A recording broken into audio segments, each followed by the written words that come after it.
new book comes out tomorrow called Fight: Inside the Wildest Battle for the White House. Details the drama unfolding behind the scenes in the last year's presidential election. One of the authors, Amie Parnes, joins me now. Congratulations on the book.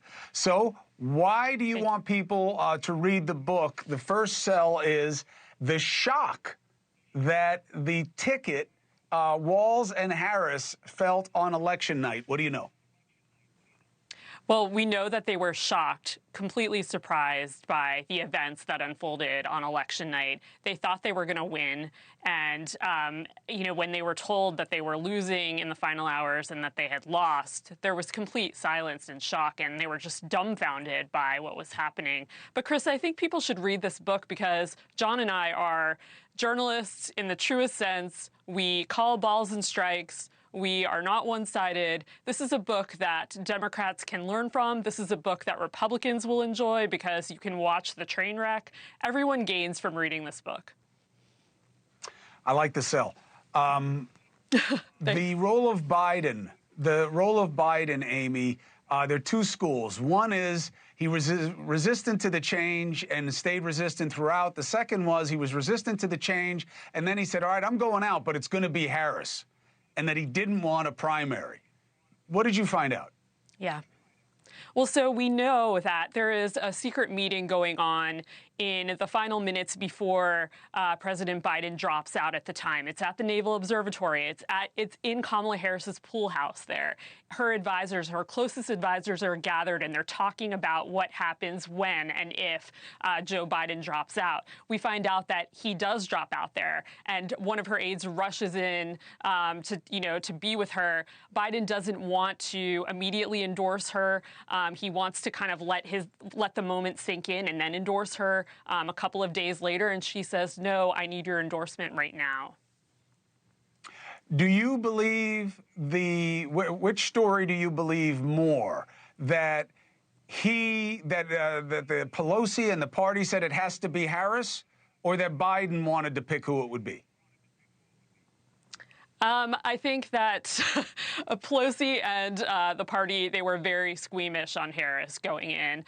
We have reporting in the book that says he goes, she goes. I think they wanted, a lot of people wanted a primary, and but it was a little too late for that. Yeah, I had a guy trying to convince me that it was Obama and Ron Klain had picked them. Now, what did you find out about Obama's role in this?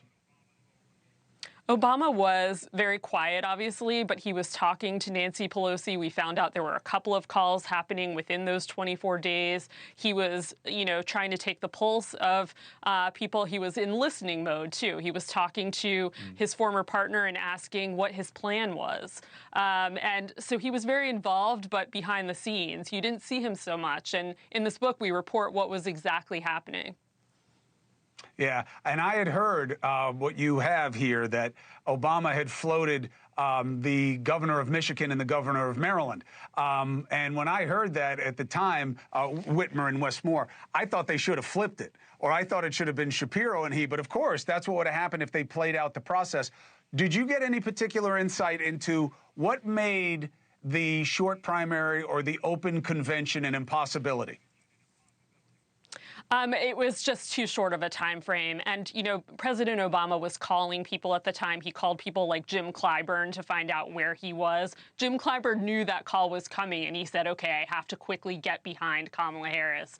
And that's sort of how that unfolded. And I think President Obama rather wanted to kind of see how this all unfolded. He didn't want his finger on the pulse, but he also didn't think that Kamala Harris could win.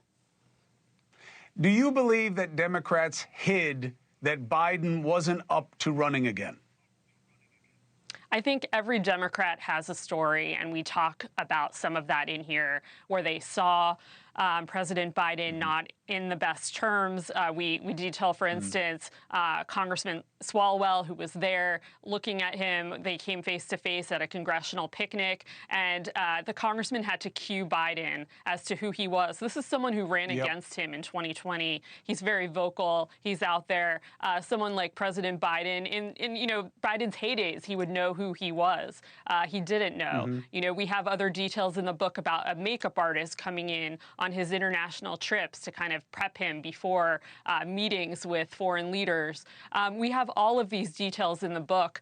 It's a really fascinating read.